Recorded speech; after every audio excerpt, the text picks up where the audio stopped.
The second Sunday after Pentecost, the Gospel of the Sunday according to Luke. At that time Jesus spoke this parable to the Pharisees. A certain man made a great supper, and invited many. And he sent his servant at the hour of supper to say to them that were invited, that they should come, for now all things are ready. And they began all at once to make excuse. The first said to him, I have bought a farm, and I needs must go out and see it. I pray thee, hold me excused. And another said, I have bought 5 yoke of oxen, and I go to try them. I pray thee, hold me excused. And another said, I have married a wife, and therefore I cannot come. And the servant returning told these things to his lord. Then the master of the house, being angry, said to his servant, Go out quickly into the streets and lanes of the city, and bring in hither the poor, and the feeble, and the blind, and the lame. And the servant said, Lord, it is done as thou hast commanded, and yet there is room. And the Lord said to the servant, Go out into the highways and hedges, and compel them to come in, that my house may be filled. But I say unto you, that none of these men that were invited shall taste of my supper. The words of the Gospel. Exposition from the Catena Aurea. A certain man made a great supper, and invited many. This man is God the Father, as similitudes are formed in the likeness of reality. For when God wills to manifest his power to punish, he is spoken of as a bear, a leopard, a lion, and such like. When, however, he wishes to reveal his mercy, he is spoken of as a man. He, therefore, who is the Creator of all things, and the Father of glory, made a great supper, that was made complete in Christ. For in these last times, and as it were in the evening of the world, the Son of God shone upon us, and suffering death for us, he gave us his own body to eat. And because of this, the Lamb was slain at evening, according to the Mosaic law. Rightly then was the banquet prepared for us called a supper. Or he made a great supper, in that he has prepared for us the fullness of eternal delight. He invited many, but few came. For oftentimes those who are subject to him in faith refuse his eternal supper in their way of living. And this is the simple difference between the delights of the body and those of the soul. Bodily delights, when we do not possess them, awaken in us a great desire for them. But when they are ours and we taste them, our delight soon turns to distaste, through fullness. Spiritual delights, on the other hand, when we do not possess them, are distasteful to us, but desire the more once we possess them. And the heavenly kindness recalls those delights in the eyes of our memory, and invites us so as to dispel our distaste. Hence, and he sent his servant at the hour of supper. This servant who is sent is Christ himself, who, though by nature God and true Son of God, emptied himself, taking the form of a servant. He was sent towards the hour of supper. For the Word of God did not take our nature from the beginning, but in these last times. And he adds, For now all things are ready. For in his Son the Father has prepared the good things given to the world through him, the taking away of sins, the partaking of the Holy Spirit, the dignity of adoption. To these Christ has called us, through the teaching of the gospel. Or again, the man is the mediator between God and man, the man Jesus Christ. He sent so that they who were invited might come, that is, those whom he had called through the prophets he had sent, and who had in times past invited men to Christ's supper. They had been sent often to the people of Israel. Often they had invited them to come at the hour of supper. And they, though they received those who invited them, refused the supper. They read the prophets, but they put Christ to death. All things are ready, that is, Christ now immolated, the apostles are sent to those to whom the prophets were sent before. By this servant, who was sent by the head of the family to summon those who were invited, is typified the company of those who are to preach the gospel. It will sometimes happen that a great person may have a servant who is looked down upon. When the Lord commands something through him, the person of the one who speaks in his name is not then to be despised, but let respect for the Lord who sent him be observed in the heart of those who hear him. The Lord is suffering what should be asked for. He should not have to ask. He desires to give what could scarcely be hoped for, and yet they all begin at once to make excuses. For there follows, and they began all at once to make excuses. When a rich man invites the poor to a banquet, how they hasten to come. We are invited to the divine banquet, and we make excuses. The excuses were 3 in number. The first said, I have bought a farm, and I must needs go out and see it. In the farm dominion is signified, and so the pride of dominion is the first vice to be castigated. For the first man wished to rule, and wished to serve no master. Or by the farm is meant earthly substance. So he goes out to it, who for the purpose of gain thinks only of worldly things. Just as to a veteran is allotted the pay of a despised calling, so he who intent on lesser things purchases for himself but earthly goods cannot obtain the kingdom of heaven, since the Lord says, Sell all whatever thou hast, and come follow me. And another said, I have bought 5 yoke of oxen. The 5 yoke of oxen mean the 5 senses of the body, which are in the eyes sight, hearing in the ears, smell in the nostrils, taste in the mouth, touch in all the members. But the figure of the yoke is more easily seen in the 3 first, 2 eyes, 2 ears, 2 nostrils. Here are 3 yoke. In the mouth, that is, in the sense of taste, we find a sort of yoke, for nothing is tasted unless what is touched by both tongue and palate. The pleasure of the flesh, which belongs to touch, is doubled in a concealed manner. It is both inward and outward. They are called yoke of oxen because it is through these bodily senses that earthly things are sought for. For oxen till the earth, and men without faith, given over to earthly things, refuse to believe in anything unless what they can examine with the 5-fold perception of the body. For says such a one, I believe only what I see. If such are our sentiments, we too shall be kept from the supper by 5 yoke of oxen. But that you should know it is not the delights of these 5 senses that seduce him, and press their joys upon him, that was meant but a certain curiosity. He does not say, I have bought 5 yoke of oxen, and I go to feed them, but I go to try them. And aptly is curiosity signified by the bodily senses, for they cannot see the things of the mind, but only outward things. And as it seeks to search into the lives of others, and is incapable of knowing its own inward life, it is ever eager to know of outward things. But we must note that each who excuses himself from the supper of the inviter, the one because of his farm, the other because he must prove his 5 yoke of oxen, mingles with his reply some 4 words of humility. For when he says, I pray thee, there is humility in his words, but pride in the deed. And another said, I have married a wife. That is, the pleasures of the body, which ensnare many, would that it were outward, not inward. For he who had said, I married a wife, is charmed by the delights of the flesh, so he too excuses himself from the supper. Let him take care he does not die of inward hunger. He says, I cannot come, for the reason that the human mind, inclining towards earthly seductions, becomes feeble in doing what relates to God.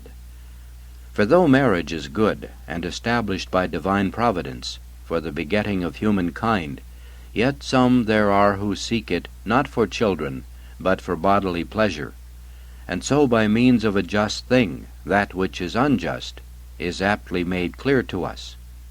Or, marriage is not blamed, but virginity is called to greater honor, since the unmarried woman thinketh on the things of the Lord, that she may be holy both in body and in spirit.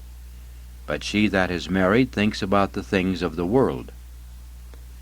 John, when he said all that is in the world is the concupiscence of the flesh, and the concupiscence of the eyes, and the pride of life, begins at the point where the gospel ends.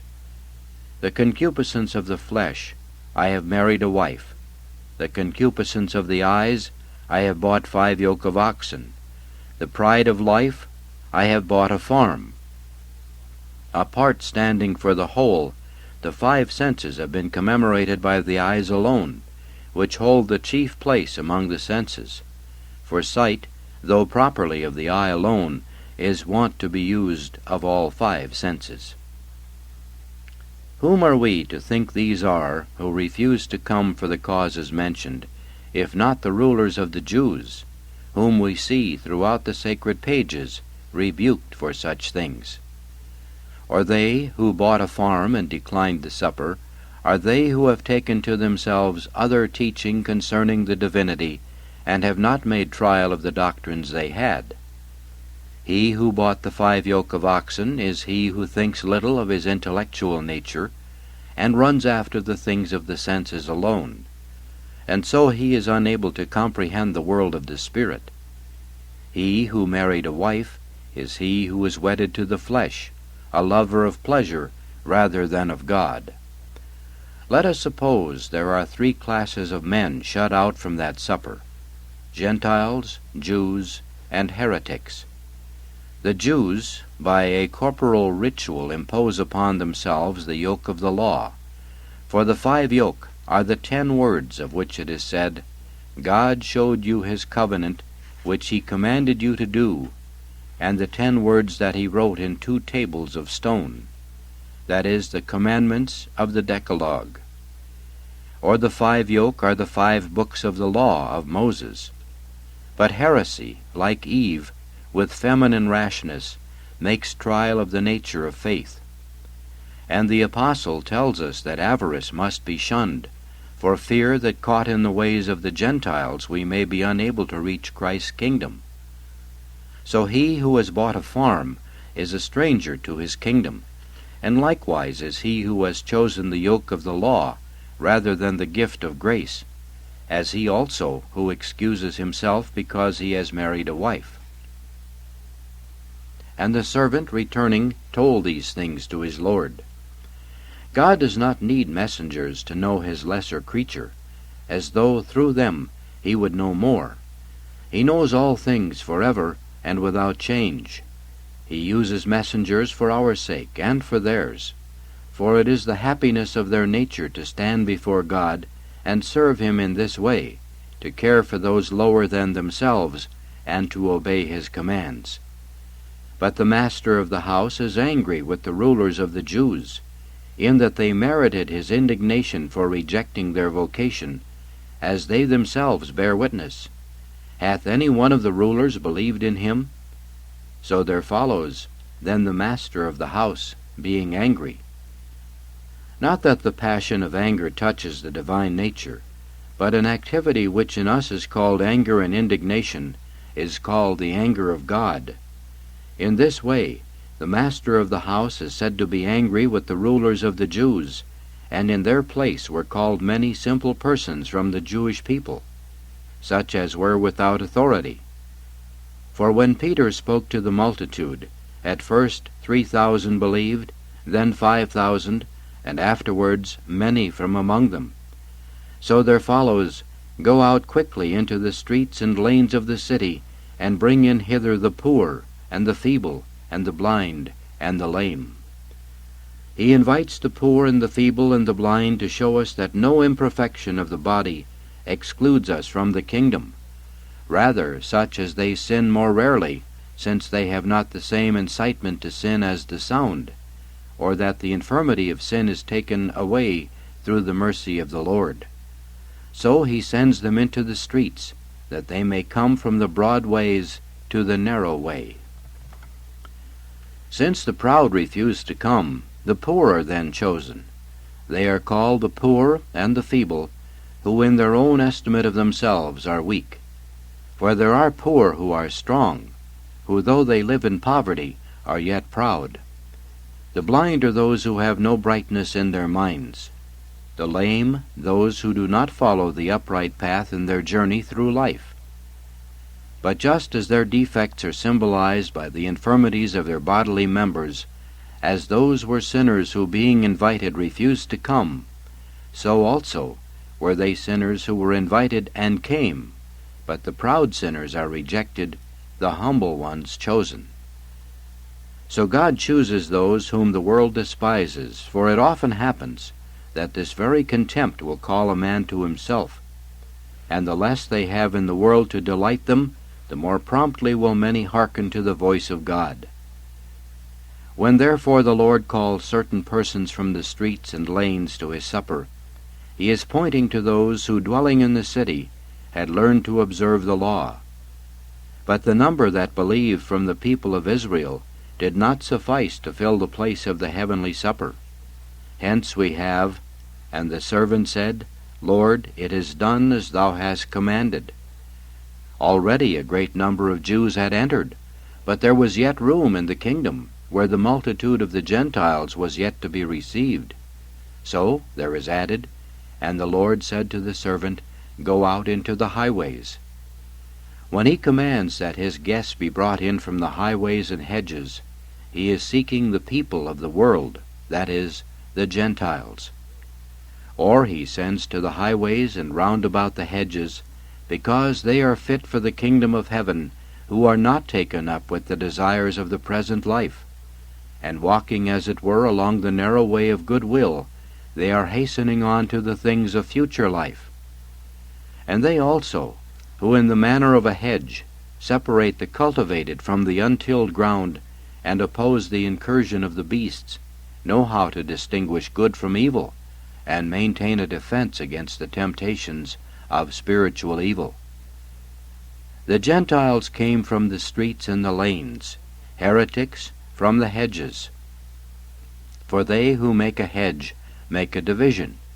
Let them be withdrawn from the hedges, rooted out from the thorns. They refuse to be compelled. Of their own will, they say, shall we enter. Compel them to come in, he says. Outside they will find but want, and from that good will has its beginning.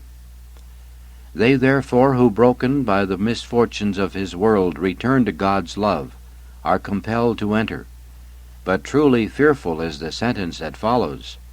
But I say to you, that none of these men that were invited shall taste of my supper. Let no man then take this invitation lightly, lest, through making excuses when he's invited, he may find when he has the desire to enter that he is now unable. Clement of Alexandria, on the Christian use of food. There are some who live to eat, which is no doubt also true of the dumb beasts, for whom life is but a stomach. But the Master has taught us that we are to eat to live. For us, eating is not a necessity, neither is pleasure our end. But because of our sojourn here below, we whom the Word is leading on to immortality, we choose to eat. It is simple and natural, our food, not rare in kind, but such as is prepared for simple incurious children, adapted rather to maintain life than to provide pleasure. For life depends on two things, namely, health and strength, and plain food contributes to this, as being good for the digestion, and also for the liveliness of the body.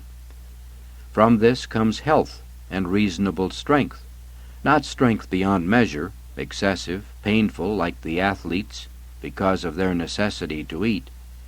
There are very many detestable kinds of foods, which cause a variety of troubles.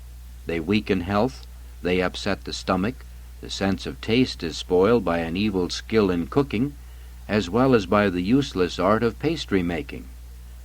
And some men presume to call eating the refinement of delight, which then slips down into hurtful pleasures. Antiphanes, the physician of Delius, said that this is the sole cause of disease, the variety of dishes. For those who cannot endure truth reject, for I know not what vanity, a plain and moderate way of living, and make a great fuss over foreign foods. To me this folly is deplorable, but they are not ashamed to sing about their delights. They seek anxiously for eels from the straits of Sicily, and other kinds of eels from the Meander, and for kids from Melos, and mullet from Sciathios, shellfish from Pelorus, oysters from Abydos, Daphnian turtles, because of which the unhappy Persian with a countless host invaded Attica. And they buy birds from Phasis, Egyptian waterfowl, peacocks from Thrace. Exchanging these delicacies, the gluttons open wide their mouths with relish, and whatsoever the earth provides, or the depths of Pontus, or the vast spread of the heavens, exists but to serve their gluttony. To me it seems that a man of this kind is nothing more than a mouth. Be not desirous of the food of rich men, says the Scriptures, for this goes with a life that is false and shameless. For they are devoted to dainties, which soon change into excrement.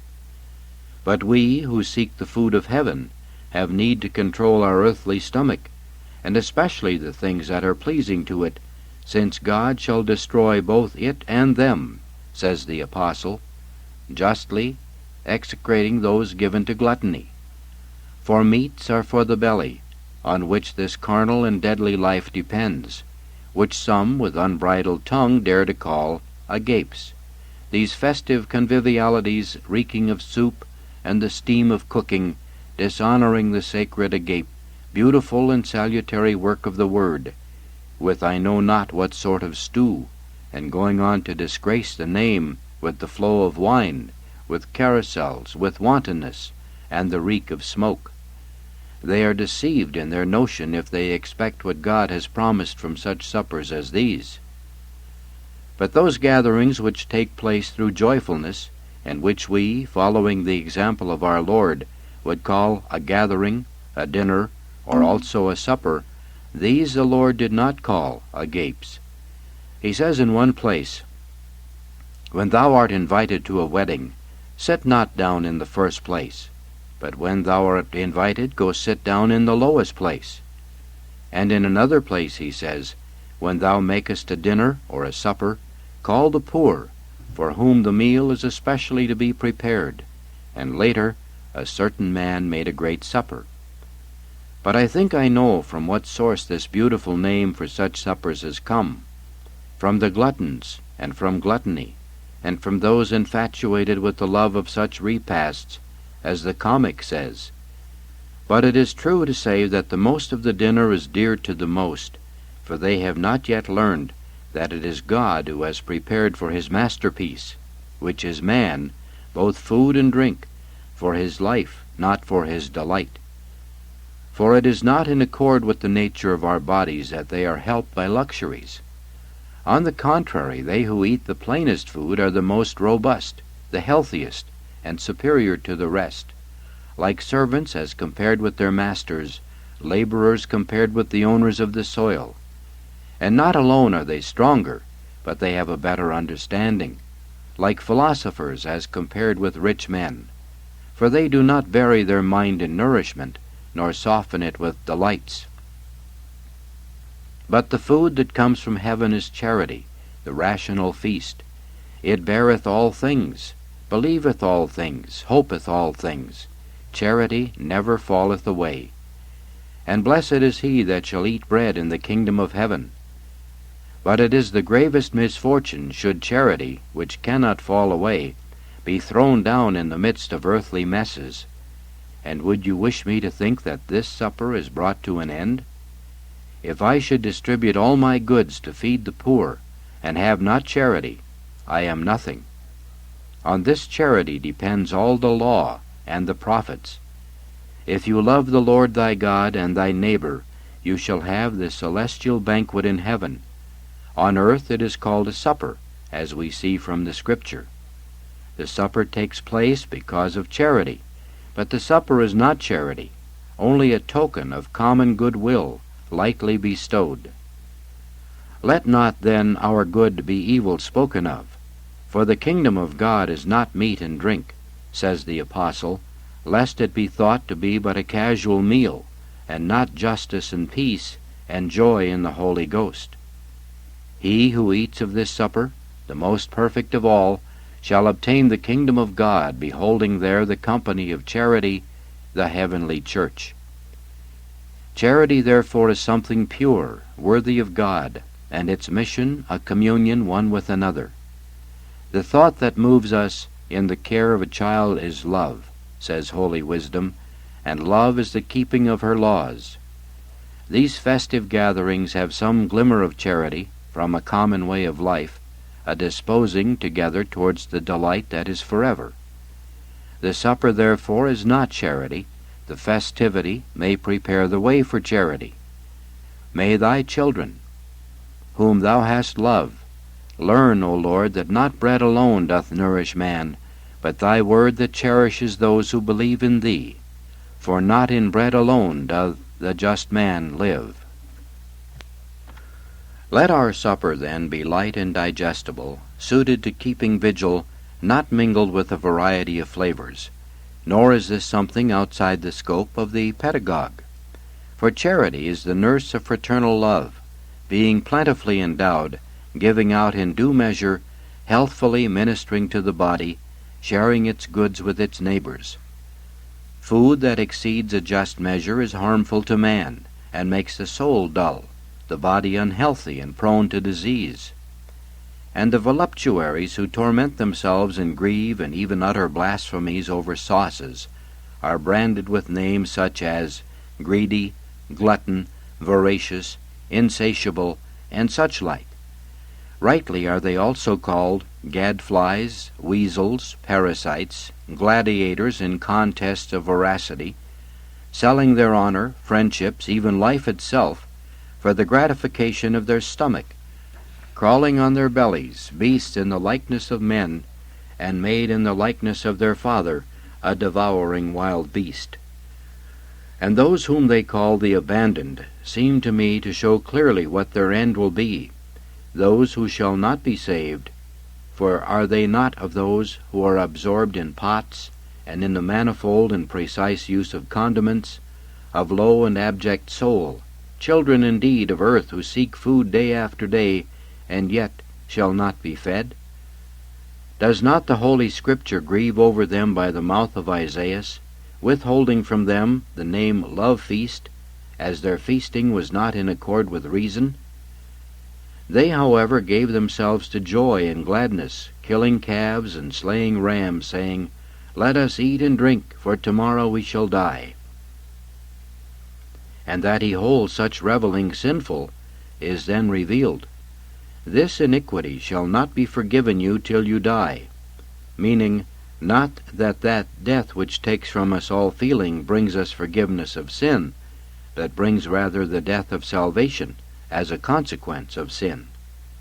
Take no pleasure in their wanton revelling, says Wisdom, be they ever so small.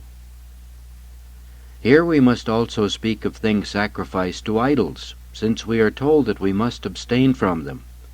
To me they seem foul and abominable, whose blood flies towards souls in Erebos, now void of light. I would not that you should be partakers with devils, says the Apostle. Diverse is the food of those who are saved from those who perish. From this last we must abstain, not that we greatly fear them, for they are without power, but because of our own conscience, which is holy, and out of that detestation of the demons, whom we abhor, and to whom this food has been sacrificed, and also because of the weak character of those who are easily led astray, and their conscience, being weak, is defiled. But meat doth not commend us to God. For says the Gospel, Not that which goeth into the mouth defileth a man, but that which cometh out of the mouth. The natural use of food is in itself an indifferent thing. For neither, if we eat, shall we have the more, nor if we eat not, shall we have the less. But it is not fitting that those who are held worthy of divine food should be partakers with devils.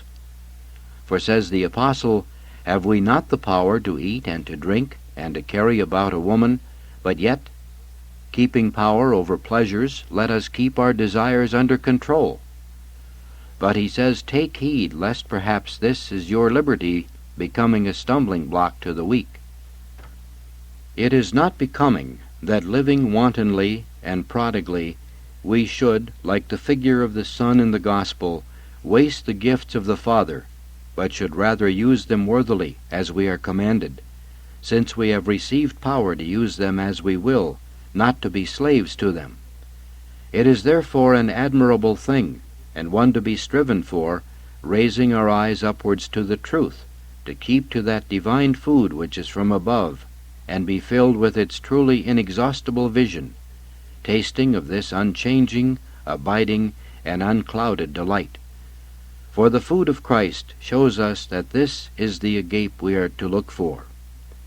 It is abhorrent to reason, and useless, and not even human, that we should be fattened like the beasts for slaughter, with our eyes ever towards the earth, like those who spend their time reclining at tables, pursuing a life dedicated to gluttony, burying what is good in this life, which soon shall be no more, concerned only with the enticements of eating, because of which cooks are held in greater regard than those who till the earth. We are not doing away with simple hospitality, but we consider the breaking down of our common life as a calamity. So gluttony must be avoided, partaking of but few things, and these according as we need them. And if any of them that believe not invite you, and you be willing to go, but it is better not to mix with those who are given to excess, eat of anything that is set before you, asking no question for conscience's sake. Similarly, the Apostle tells us that whatever is sold in the shambles, buy it, asking no question about it. It is not therefore wholly forbidden to use various kinds of food, but we should not be eager for them. Whatever is put before us, we should eat of it in a Christian manner, honoring the community by the blamelessness and moderation of our conduct among others. And let us partake of whatever rich foods may be brought in, and placed before all, not touching, however, the seasoned dainties that soon will not be. Let not him that eateth despise him that eateth not, and he that eateth not, let him not judge him that eateth. Paul, continuing, gives us the reason for this precept. He who eateth, he says, eateth to the Lord, and gives thanks to God. And he that eateth not, to the Lord he eateth not, and gives thanks to the Lord, as to give thanks is fitting nourishment. And furthermore, he who always gives thanks to God is not carried away by pleasures. And where we also, for courtesy's sake, invite a few friends, much the more should we abstain from sumptuous and seasoned foods, giving in our own conduct an example of restrained living, as we ourselves have Christ's example. For if food of any kind scandalize my brother, I will never eat flesh, lest I should scandalize my brother. With a little continence I can gain a man. For have we not power to eat and to drink? And we know the truth, he says, that an idol is nothing in the world, and that there is no God but one, and one Lord Jesus Christ, by whom are all things. But he says, through thy knowledge shall the weak brother perish, for whom Christ died. They who so wound the weak conscience of the brethren sin against Christ. For this reason, the Apostle, warning us, decides concerning associations of this kind, bidding us not to keep company with them. If any man that is named a brother be a fornicator, or covetous, or a server of idols, with such a one not so much as to eat, neither in word nor in dainties, fearing that for us from this source would come defilement, just as from the tables of evil spirits. It is good not to eat flesh, and not to drink wine, as he himself confesses, and as do the Pythagoreans. For this is rather the food of the wild beast, and the fumes that rise thick and heavy from them darken the soul. And though a man does not sin by taking these things, partaking of them let him partake in moderation, being neither given over to them, nor depending on them, nor with mouth open longing for them. For then a voice will whisper to him, Destroy not the work of God for meat. Although all things are lawful for me, all things do not edify. For they who do all that is lawful soon come down to doing what is not lawful. As justice is not acquired by greed, so neither is moderation through intemperance, nor the manner of life of a Christian by luxury. Far from the table of truth the foods that provoke to evil. For though all things were made purely for men's use, it is good nevertheless not to use all. Nor is this ever expedient, for time and circumstances and place, the presence of someone, will give him who is being formed some indication as to what is profitable to him. And what is fitting has great power to put an end to a way of life that is given over to the stomach. No one is poor in what is necessary. No man has been overlooked. For it is the same God who feeds the birds and fishes, in a word, all dumb creatures. We, as their masters, are much more important than they, and closer to God, the more we are moderate in all things. For we were made that we might know God, not that we might eat and drink. The just eateth and filleth his soul, but the belly of the wicked is never to be filled, in that their appetites never cease from desiring. Abundance is to be used not alone for ourselves, but also for social communion. So we must be careful of those foods which, though we are not hungry, we are forced to eat, and which serve to stimulate the appetite.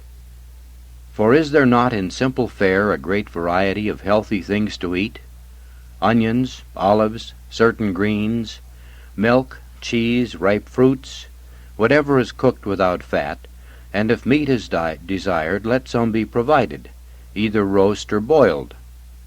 Have you here anything to eat, said the Lord to his disciples after he had risen from the dead? And they who had learned frugality from him offered him a piece of broiled fish. And when he had eaten it before them, Luke tells us, he said to them the things he had said earlier. They should not be concerned about sweets and dainties who eat after the manner of the word. Of foods, those are most fitting which may be eaten at once, without the use of fire, since they are already prepared for us. Then those which are simple and plain, as we have said. It is well known that happiness is found in the practice of virtue. Matthew the Apostle lived on seeds, fruits, and vegetables, and went without meat. John went further in his austerity. His food was locusts and wild honey. Peter did not eat the flesh of swine. But as we read in chapter 10 of the Acts of the Apostles, on one occasion, being hungry, he desired to taste something, and as they were preparing it, there came upon him an ecstasy of mind. And he saw the heaven opened, and a certain vessel descending, as it were a great linen sheet let down by the four corners from heaven to earth, wherein were all manner of four-footed beasts, and creeping things of the earth, and fowls of the air. And there came a voice to him, Arise, Peter, kill and eat. But Peter said, Far be it from me, for I never did eat anything that is common and unclean. And the voice spoke to him again the second time, That which God hath cleansed do not call common. And so for us the kind of food is neither good nor bad, nor that which goeth into the mouth defileth a man, but the follies of intemperance. For when God made man, he said to him, All things shall be food for you. Nevertheless, it is better to be invited to herbs with love than to a fatted calf with hatred. And this brings us once more to what we said earlier, that herbs of themselves do not make a love feast, but that we should partake of our meals in brotherly love, using moderation in all things, but especially in the preparation of what we are to eat. For extremes are dangerous, the just mean is good. Those others of whom we have spoken, whose God is their belly, and whose glory is their shame, who mind earthly things, of those the Apostle has foretold nothing that is good, for he says of them, Their end is destruction. St. Augustine, Bishop and Doctor. The Three Excuses from the Supper. The Jews were invited to the supper. We are brought there and compelled to enter. The holy lessons have been read out to us, and we have listened to them, and we now propose with God's help to say something to you concerning them. In the apostolic lesson, thanks are offered to God for the faith of the Gentiles, and this because He it was that wrought it. In the psalm we say, O God of hosts, convert us, and show thy face, and we shall be saved. In the gospel we are invited to a supper, or rather some were invited. We were not invited, but brought there, and not alone brought there, but compelled to enter. For this is what we have heard, that a certain man made a great supper. Please go to side B.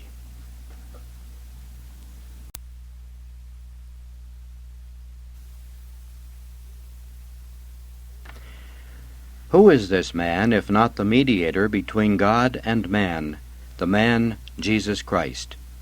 He it was that sent word that those who were invited should now come, for the hour had arrived for them to come.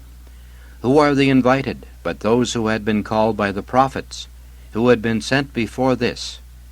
When were they invited? Of old, when the prophets who were sent invited them to the supper of Christ.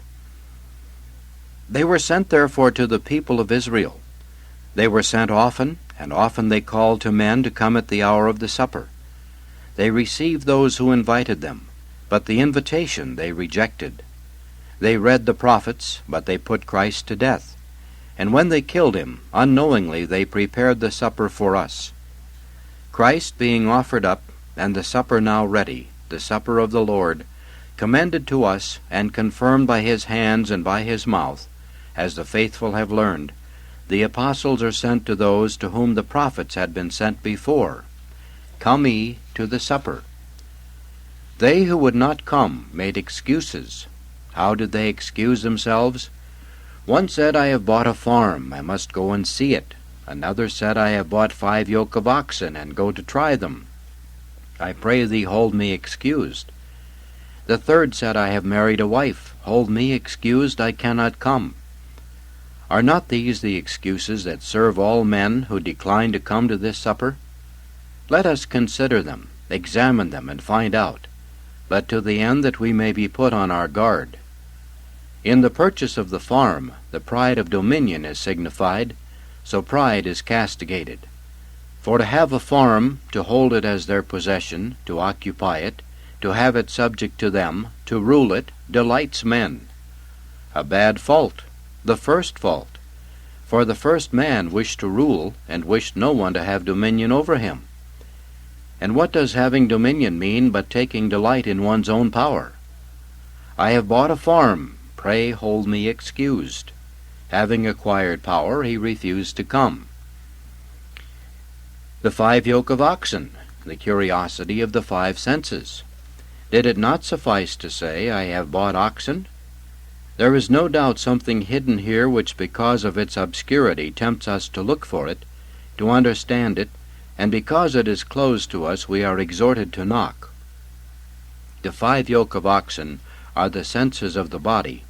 The senses of the body, as we all know, are 5 in number, and they who have not noted this fact will no doubt recognize it when told it. We find there 5 senses in the body. In the eyes, sight; hearing in the ears; smell in the nostrils; taste in the mouth; touch in all the members. By seeing we perceive black and white, and things colored in any way, dark or bright.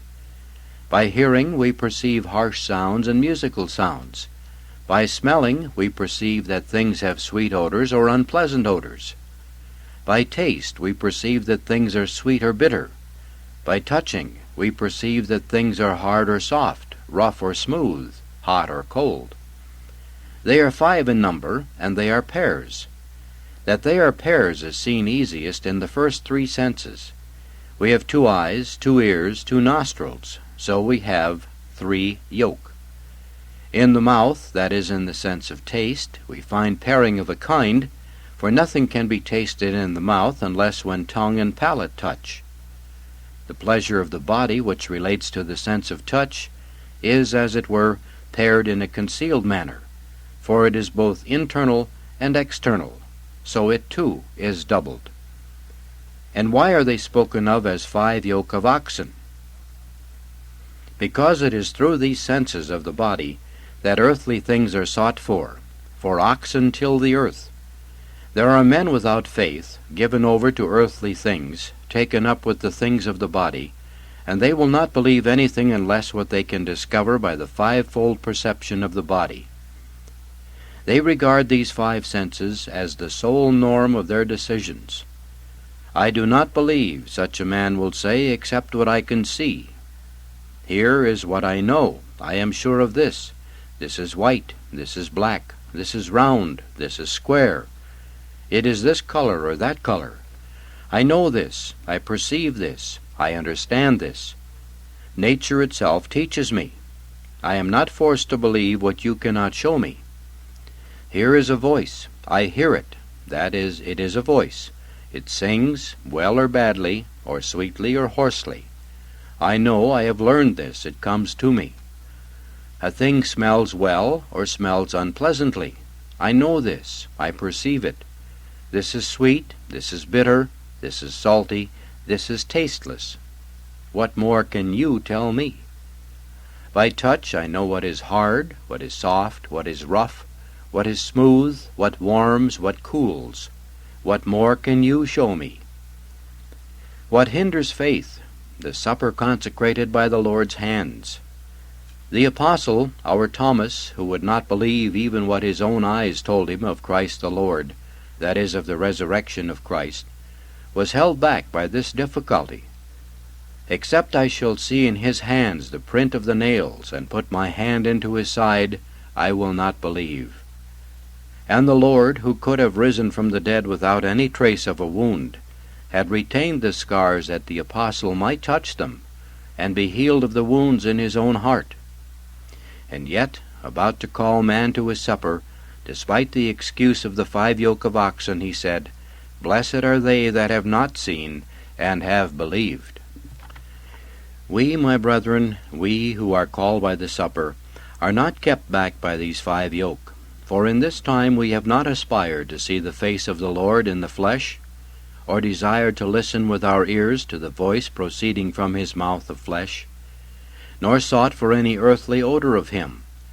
A certain woman anointed him with most precious ointment, and the house was filled with the odor of it. But we were not there. We did not smell him, yet we believe. The supper he consecrated with his own hands he gave to his disciples. But we did not sit down with him at that feast, yet daily we partake of that supper through faith. Do not regard it as a strange thing that at that supper, which he gave with his own hands, one who was without faith was present. Better the faith that came after that than the treachery of that hour. Paul was not there, who came to believe. Judas was there, who betrayed. How many are there even now at this same supper, who, though they have not seen that table, nor tasted with their mouths, nor beheld with their eyes the bread which the Lord then took into his hands, yet, since this is the same that is now consecrated, how many are there, even now, in this same supper, who eat and drink judgment to themselves? Curiosity of the senses, no help to salvation. How did it come about that the Lord spoke of this supper? It was because one of those who sat at table with him, at a feast to which he had been invited, had said, Blessed is he that shall eat bread in the kingdom of God. This man was, as it were, sighing from what was afar off, and the bread itself sat there before him. Who is the bread of the kingdom of God, if not he who says, I am the living bread which came down from heaven? Prepare then not thy mouth, but thy heart. It was in this circumstance, then, that the supper was spoken of. Now we believe in Christ when we receive him in faith. In receiving him we have learned what we are to think. We have received a little, and we are nourished in our heart. So it is not what is seen, but what is believed that feeds us. We have not therefore also looked for that outward seeing, nor have we said, that may have believed who with their eyes saw the risen Lord, and with their hands have felt him, if what they said is true, but we have not touched him. Why should we believe? Were we to think such thoughts, we would be kept from the supper by those 5 yoke of oxen. That you may know, brethren, that it was not the gratification of these 5 senses, which seduce man and press their delights on him, that was signified, but a certain curiosity. He does not say, I have bought 5 yoke of oxen, and I go to feed them, but I go to try them. He who wishes to try by the pairs of oxen does not wish to be in doubt, as the holy Thomas, by means of his pairs, did not wish to be left in doubt. I wish to see, I wish to touch, I wish to put in my hand, he says. Put thy fingers into my side, says the Lord, and be not faithless. For you have I been put to death. Through the place you wish to touch I have poured out my blood, that I might redeem you. And yet you doubt of me until you touch me? Then this too I shall give you, this also I shall reveal. Touch and believe. Look upon the place of my wound, and heal the wound of your own doubt. The wife signifies the pleasures of the flesh. It is this pleasure of the flesh that ensnares many. Would that it were outward and not inward also. There are those who say, a man cannot be happy unless he enjoys the pleasures of the body. It is these to whom the apostle refers, who says, Let us eat and drink, for tomorrow we shall die. Who has returned to this life from there? Who has told us what happens there? He who says this is he who has married a wife, who has embraced flesh, who takes his delight in the pleasures of flesh, and excuses himself from the supper. Let him take care he does not die of inward hunger. Give ear to John, the holy apostle and evangelist.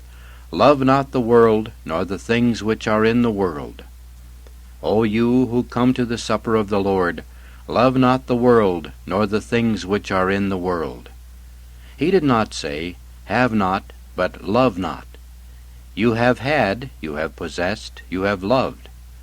The love of earthly things is the birdlime of the soul's wings. You have desired the things of earth, and you have been held fast.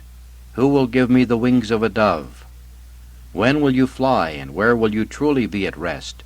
Since here, where you have willfully chosen to rest, you are unhappily held fast. Love not the world. It is a divine trumpet speaking. By the words of this trumpet is it proclaimed without ceasing to the earth and to all the world. Love not the world, nor the things that are in the world. If any man love the world, the charity of the Father is not in him. For all that is in the world is the concupiscence of the flesh, and the concupiscence of the eyes, and the pride of life. He begins from the point where the gospel leaves off. I have married a wife, is the concupiscence of the flesh. 5 yoke of oxen, the concupiscence of the eyes. I have bought a farm, the pride of life. By the eyes are also meant the other senses. As the whole may be represented by a part, so do the eyes signify the other senses also, for the eyes hold the first place among the 5. And so we use the word see in speaking of the other senses, though sight pertains strictly to the eyes only. How is this? First, as to what refers to the eyes, you say, see how white it is. Look, see how white it is. This is the work of the eyes. Listen, and see how musical it is. Could we, do you think, say, hear and see how white it is? The word see is used for all the senses, whereas the distinguishing word of the other senses is not so used. Look and see how musical it is. Smell and see how pleasant it is. Taste and see how sweet it is. Touch and see how soft it is. Since they are all equally senses, we should also say, hear and feel how musical it is. Smell and feel how soft. Taste and feel how sweet. Touch and feel how soft it is. but we do not use such phrases. For the Lord also, when he appeared to his disciples after his resurrection, seeing them wavering in faith, thinking it was a ghost they saw, said to them, "Why are you troubled? And why do thoughts arise in your heart? See my hands and feet, that it is I myself." And a little later, "See," he says, "handle and see. Look and see, handle and see. See with the eyes only, see with all the senses." Seeking the inward sense of faith, he draws near to the outward senses of the body. We gather nothing of the Lord by these outward senses. We hear with the ears, but we have believed with the heart.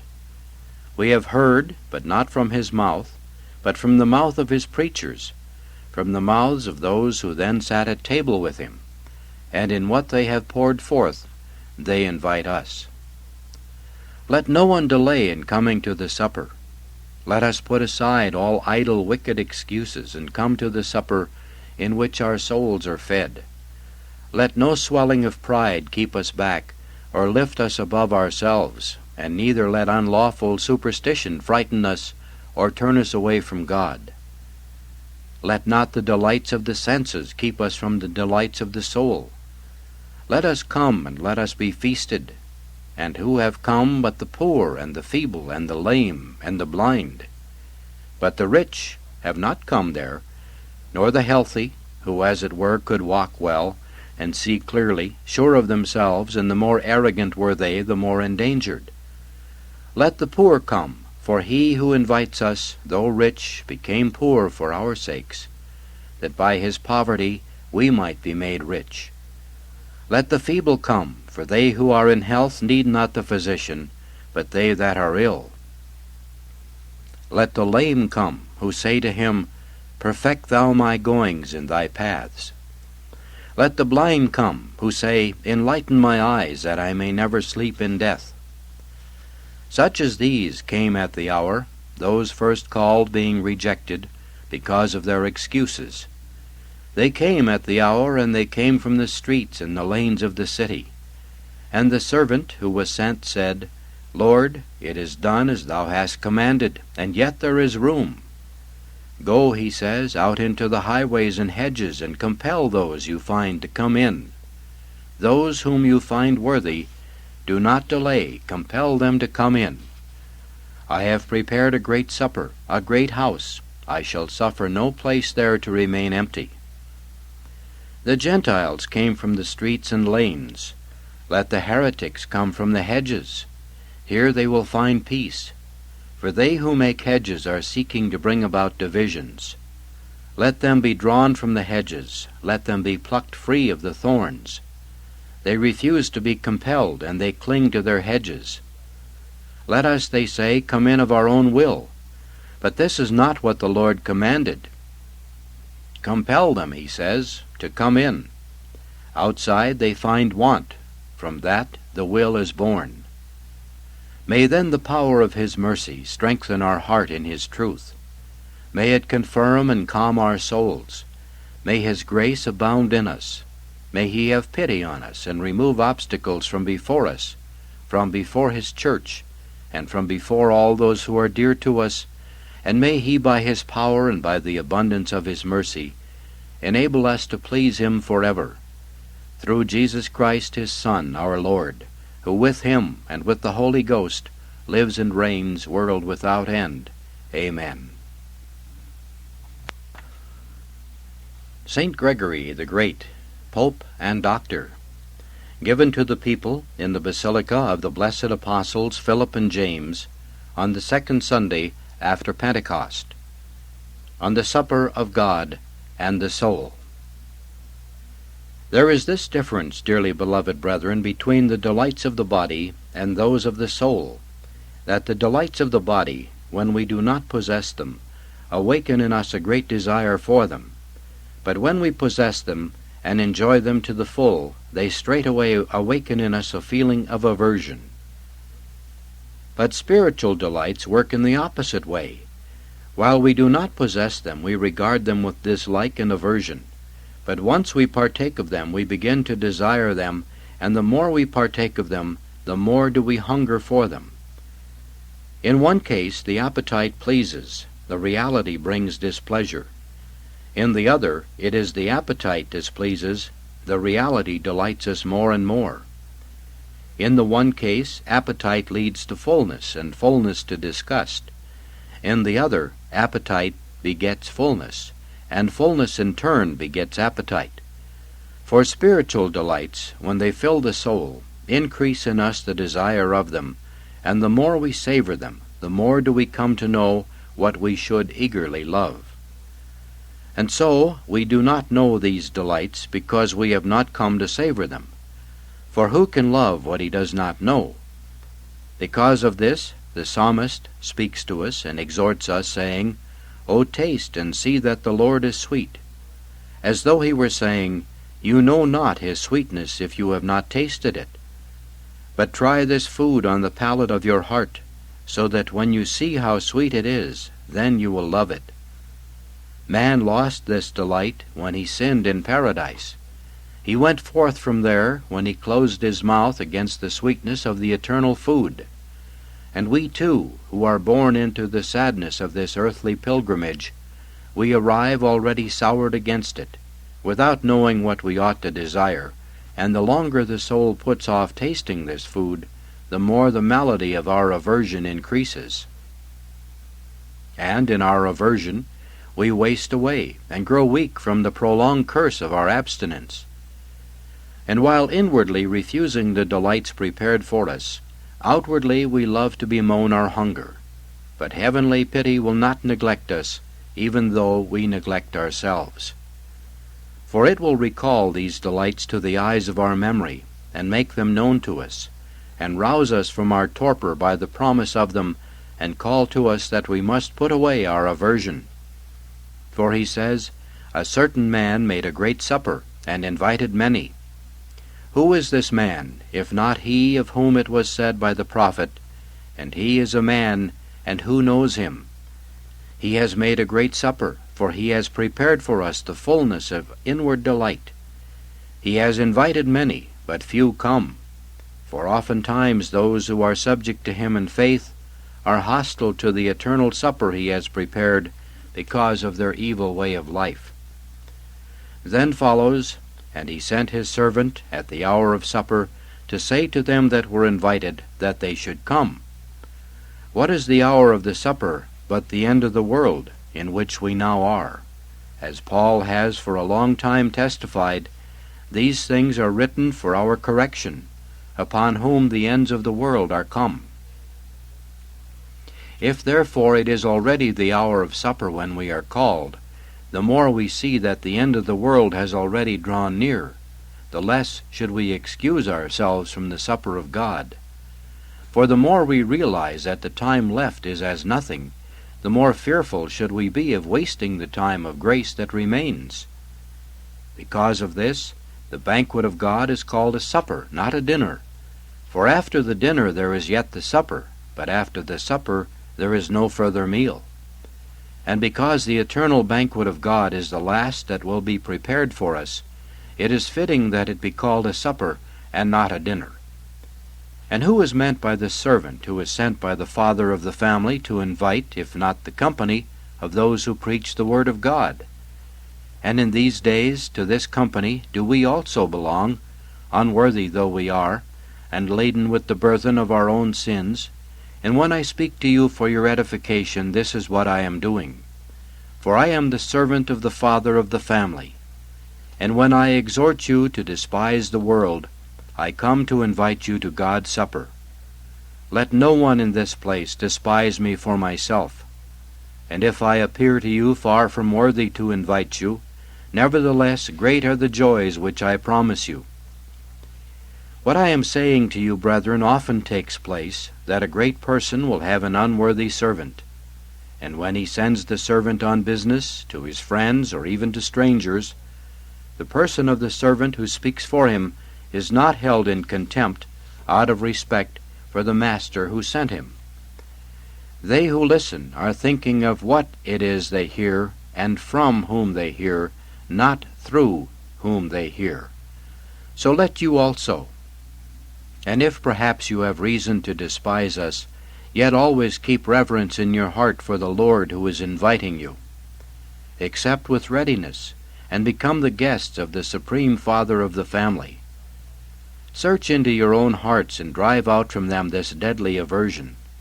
For now all things are prepared for driving away your aversion, but if you are still earthly minded, you will perhaps be seeking for earthly food. Behold how even earthly food has been changed for you into spiritual nourishment. To take away this distaste from your soul, the matchless Lamb has been slain for you in the supper of the Lord. But what are we to do, we who see that which follows happening with so many? And they began all at once to make excuse. What we should seek for in prayer, God offers, desires to give us unasked, something scarcely to be hoped for, seeing that when asked, what he deigned to give us nevertheless despised. He makes known to us that the joys of the eternal supper are ready, yet all begin at once to excuse themselves. Let us imagine what happens on lesser occasions, so that we can reflect worthily upon greater ones. If some great person should send word inviting a poor man to a banquet, what, I ask you, brethren, would this poor man feel but delight at this invitation, and send back a grateful acceptance, and change his clothes and hurry off as quickly as possible, so that there might be no one before him at the great man's banquet? Let a rich man invite him, and a poor man hastens to come. We are invited to the banquet of God, and we excuse ourselves. But here I can imagine what your own hearts will answer. For in the depths of your thoughts they say to you, we do not wish to make excuses.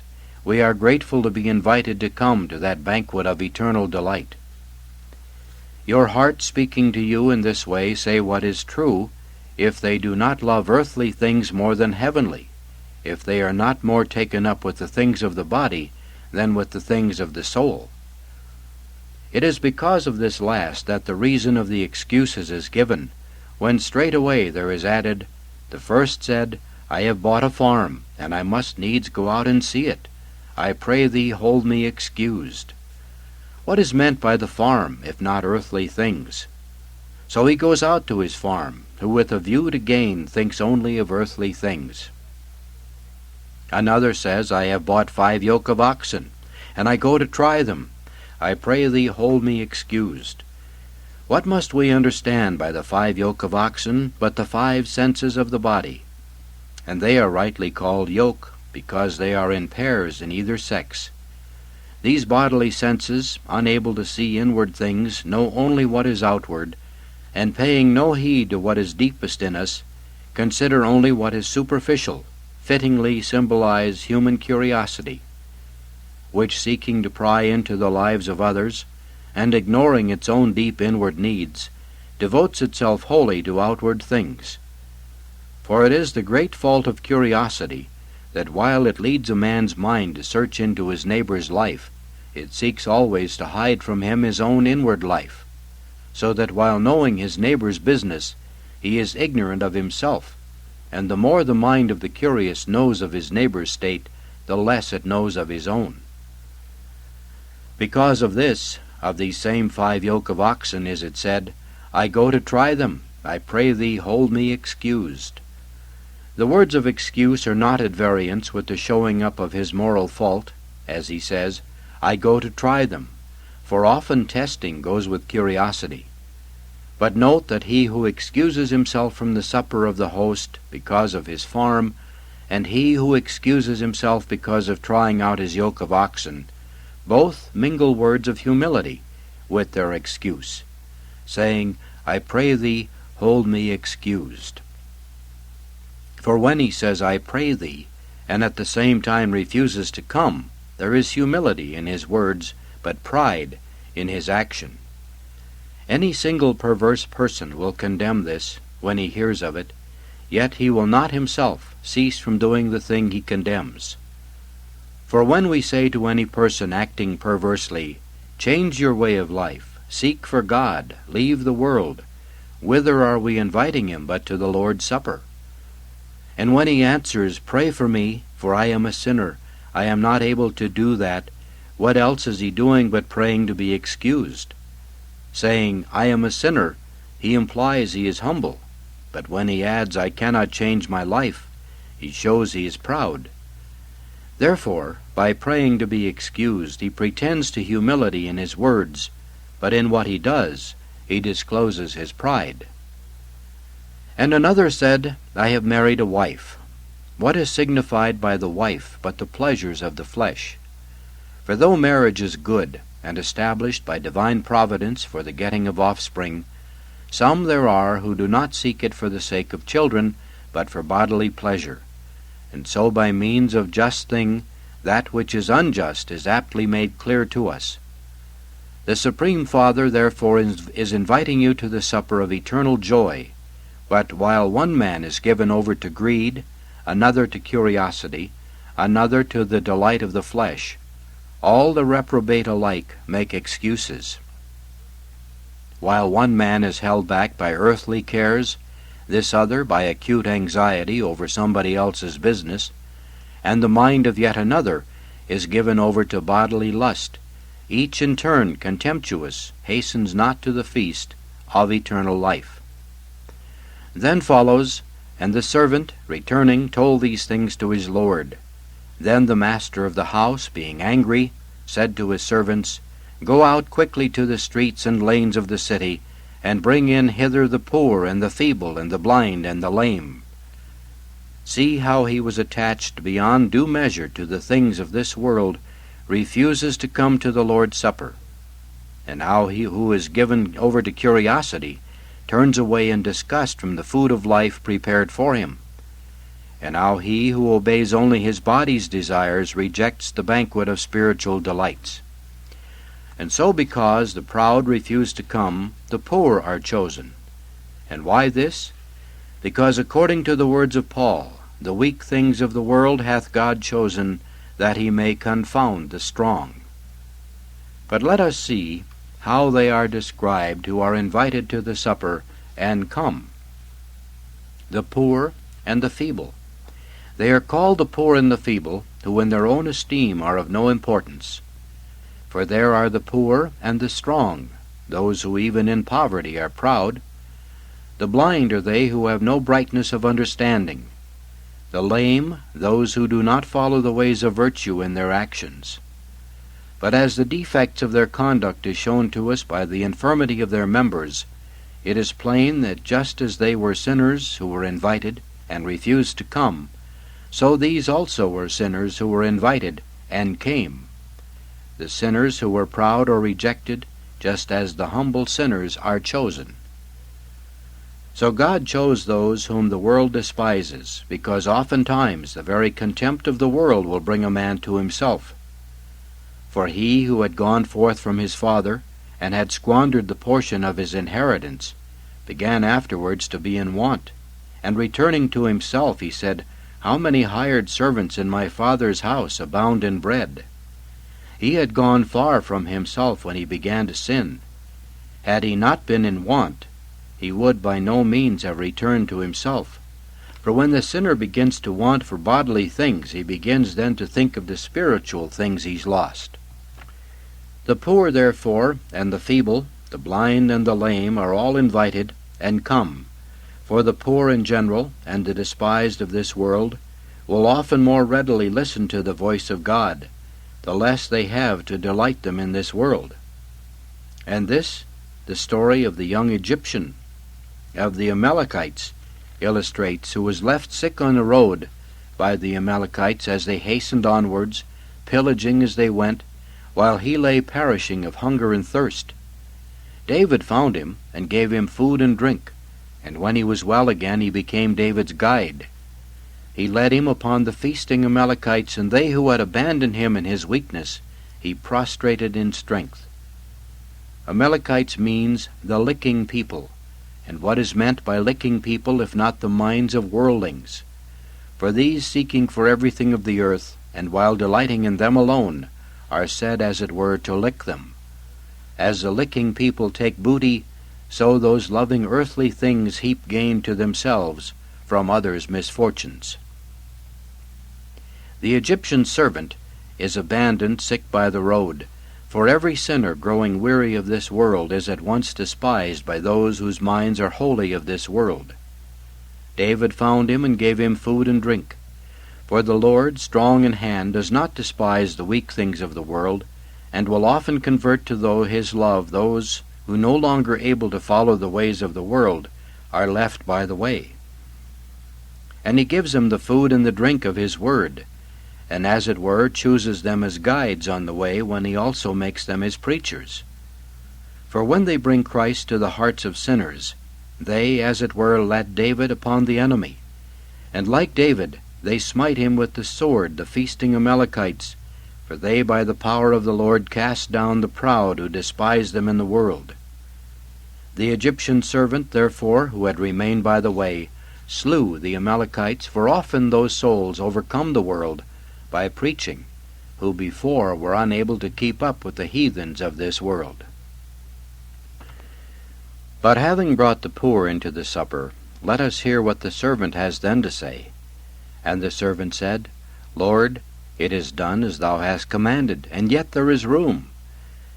Many such as these were gathered in from Judea to the Lord's Supper, but the multitude that believed from the people of Israel did not suffice to fill the places at the heavenly feast. Great numbers of the Jews had entered, but there was still vacant room in the kingdom, where the multitude of the Gentiles would be received. And so he said to the same servant, Go out into the highways and hedges, and compel them to come in, that my house may be filled.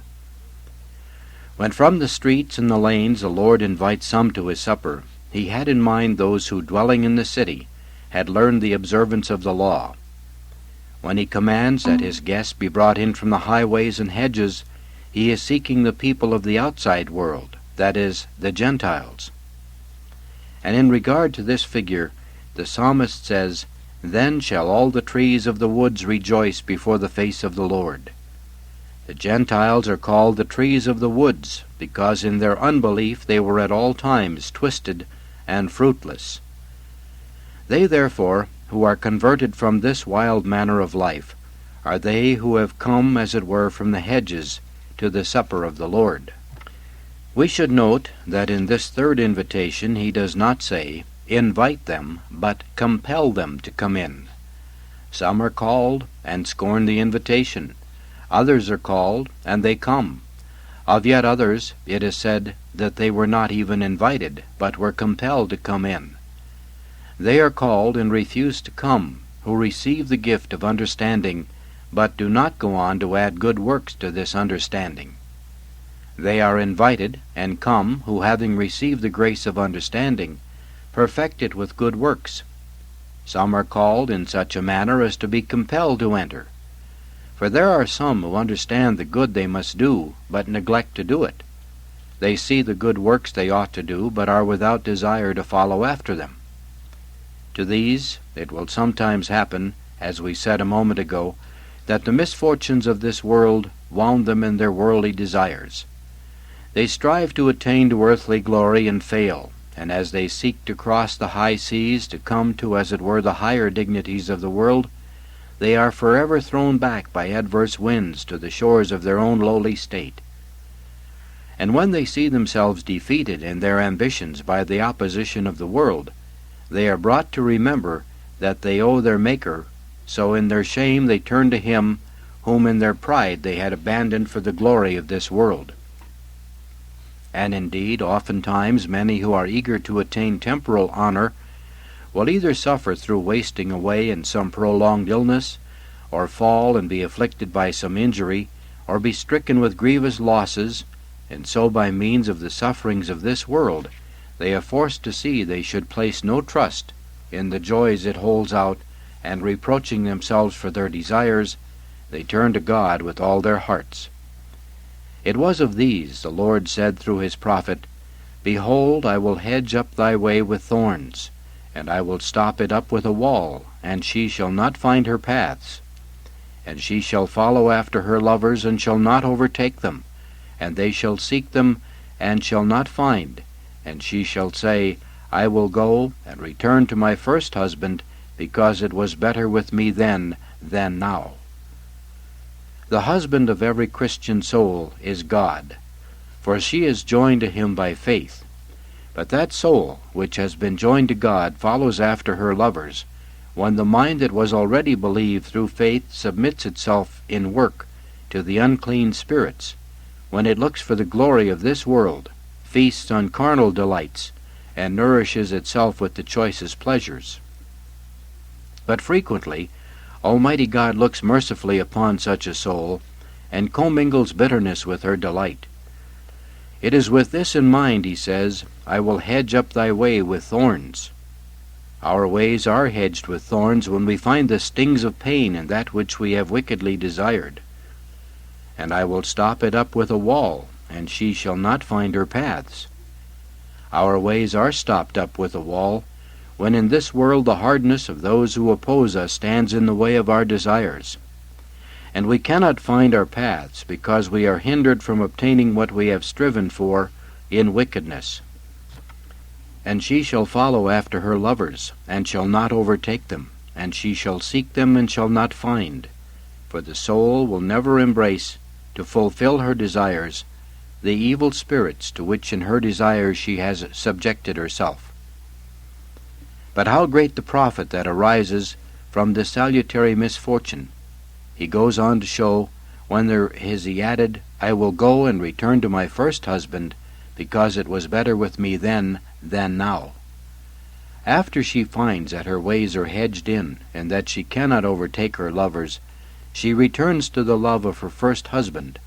For often after we fail to obtain what we wish for in this world, after we have grown weary of earthly desires, because of our inability to attain them, we then recall God to our minds.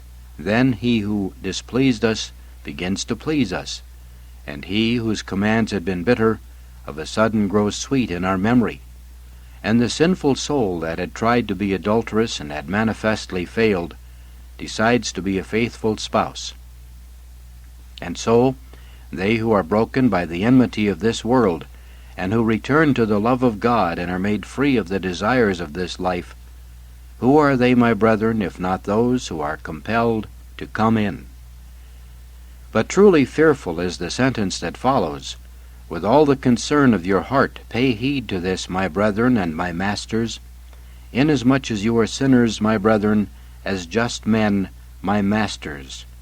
Pay heed to it with all anxiety, so that the more fearfully you receive it in this sermon, the less fearfully shall you hear it at the last judgment. For he says, But I say unto you that none of these men that were invited shall taste of my supper. See how he invites us of himself. He invites us through his angels. He invites us through the patriarchs. He invites us through the prophets. He invites us through the apostles. He invites us through our pastors. He invites us through ourselves. He invites us sometimes through miracles. He invites us sometimes by means of scourges. He invites us sometimes by means of good fortune in this world, and sometimes he invites us through bad.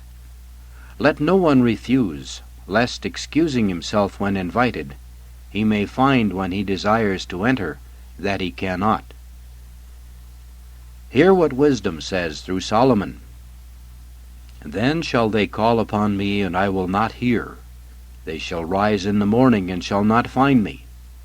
It was because of this that the foolish virgins, coming late, cry out, saying, Lord, Lord, open to us.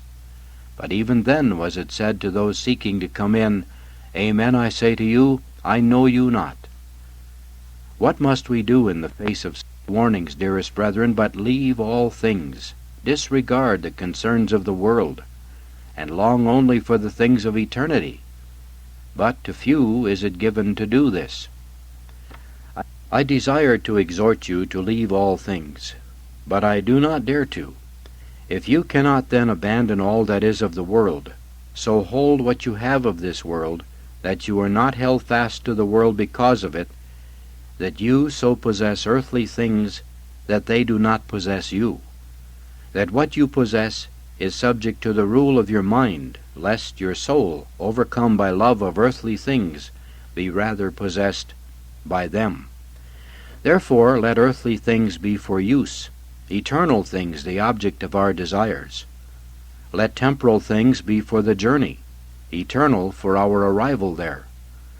Let us be, as it were, spectators in this world. Let the eyes of our mind be directed straight before us, as with all earnestness they look toward the things to which we are drawing near. Let our defects be wholly rooted out, not alone from our actions, but from the very thoughts of our hearts. Let neither the lusts of the body, nor the unrest of curiosity, nor the fever of ambition, keep us from the supper of the Lord.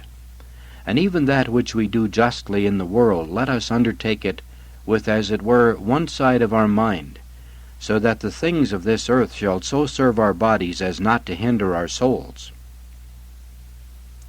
We do not then dare to say to you, brethren, to leave all things. Nevertheless, if you will it, you may leave all things while still retaining them, if you so use temporal things that you are still with all your heart striving towards the things of eternity. Please go to the next tape.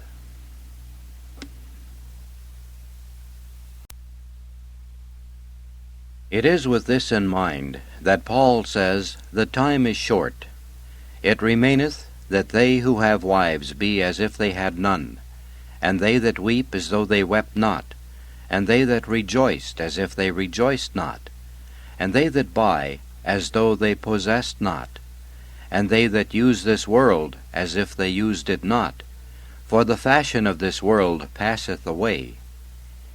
He has a wife as though he had none, who renders the debt of the body, yet so that he is not through this compelled to attach himself to the world with all his heart. For since the same illustrious preacher says, But he that is with a wife is solicitous for the things of the world, how he may please his wife, that man is one who has a wife as though not having one, who so is at pains to please his wife, yet that he does not displease his Maker. And likewise he weeps as though he wept not, who so grieves over his temporal losses, that his soul will still draw comfort from the thought of his eternal gains. He rejoices as if he rejoiced not, who is happy in his temporal possessions, while still mindful of the torments that do not end. And when his mind is uplifted through joy, he will restrain it with the counterweight of prudent fear. He buys as though he possessed not, who provides what is needed, and yet with wise reflection is aware that soon these too will be left behind. And he uses this world as if he used it not, who gathers what is needed for his daily needs in this world, yet not permitting that such things shall rule his life, that as subject to him they serve him outwardly, never hindering the end of his soul, in its striving toward the things that are above. Whoever therefore are of such mind, they do indeed possess all earthly things, not for their desires, but for their daily use. For they use what is needed, and desire not to possess anything through sin. They also gain a reward daily from the things they possess, but they rejoice more in good work than in good property. And so that such things may not appear difficult to any of you, I shall relate something to you concerning a person whom many of you will have known, and which I myself learned of about 3 years ago from trustworthy persons of the city of Santa Muccelli. Not so long ago there was a certain count, named Theophanus, in this same city, a man greatly given to works of mercy, active in every good work, and particularly zealous in hospitality. While occupied with the affairs of his command, he had much to do with worldly and temporal things, more, as we shall see presently, out of duty than ambition.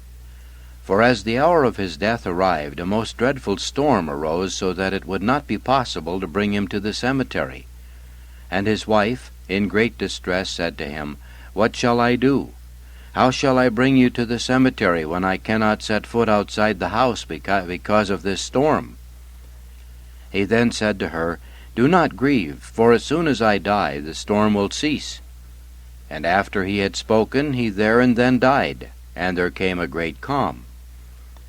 His poor hands and feet were swollen with the gout, and had broken out in sores, But when, as is customary, they uncovered the body to wash it, they found the hands and feet without any trace whatever of sores.